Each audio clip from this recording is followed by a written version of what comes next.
Hi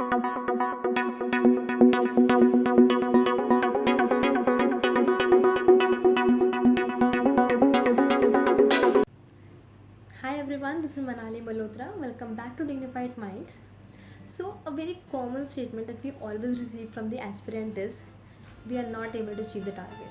How can we achieve a target? ये बहुत common questions हैं, right?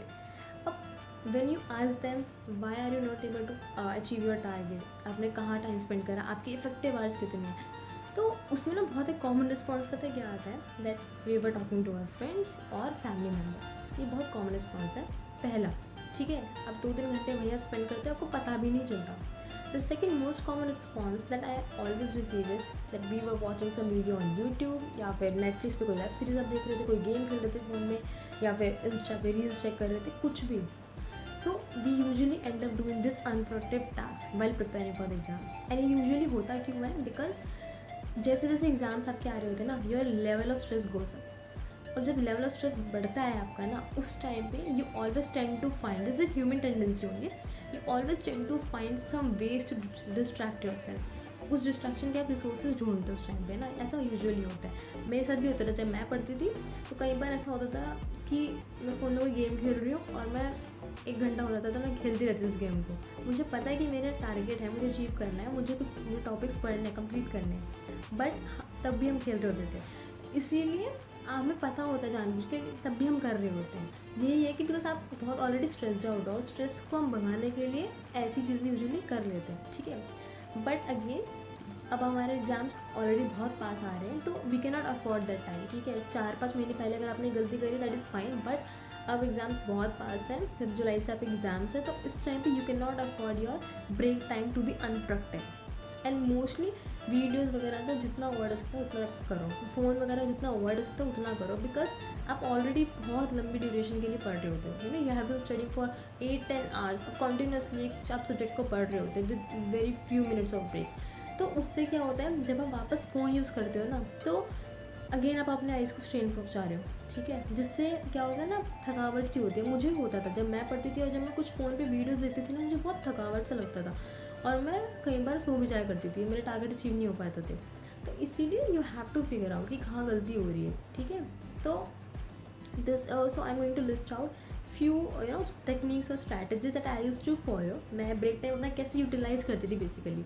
ठीक है, तो पहली चीज़ that I use to do is कि फर्स्ट थिंग वॉज कि मैं कई बार अपना ना जो पूरा स्पेस होता था, जो मेरा स्टडी स्पेस होता था, I use to organise that, या फिर I use to clean that sometimes. ठीक है, जो भी मेरे नोट्स हैं जो फैल जाते थे.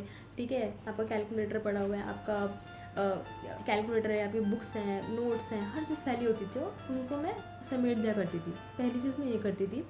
दूसरा that I use to do is, आप एक्सरसाइज, फिजिकल एक्सरसाइज कर सकते हो. मैं कई बार ब्रीदिंग एक्सरसाइज करती थी, या फिर कई बार मैं थोड़ा ज़्यादा लंबा ब्रेक लेते थे, हाफ एन आवर तक का, तो उस टाइम पर I use to go for a walk. ठीक है, तो माइंड बहुत आपका एक्टिव फील होता है.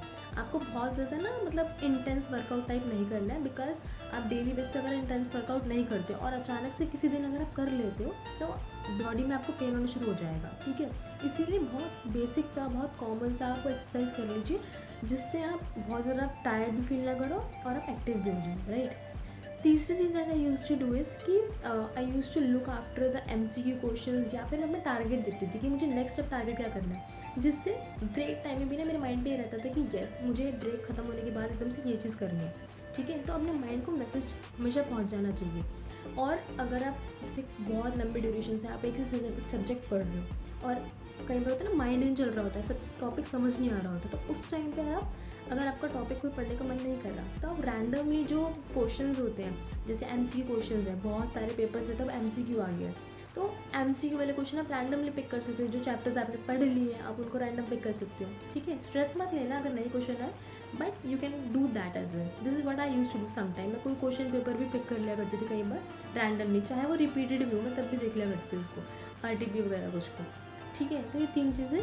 बट अगर आपका उठने का नहीं मन करा अपनी सीट से, तो आप मतलब अगर आपका उठने का मन नहीं करा, तो आप इससे कर सकते हो कि अपना क्वेश्चन पेपर, या फिर लास्टली आप क्या कर सकते हो, मोटिवेशनल सॉन्ग्स, या फिर कोई मोटिवेशनल, कोई अगर आपकी कोई टॉक्स वगैरह है, जैसे टेड टॉक्स होते हैं, या फिर कुछ भी एग्जाम में कोई बहुत मोटिवेशनल वीडियोस होते हैं, वो भी देख सकते हो, प्रोवाइडेड वो या तो डाउनलोड करके रख लो अपने यूट्यूब से, ठीक है, ऑफलाइन मोड में देख लो।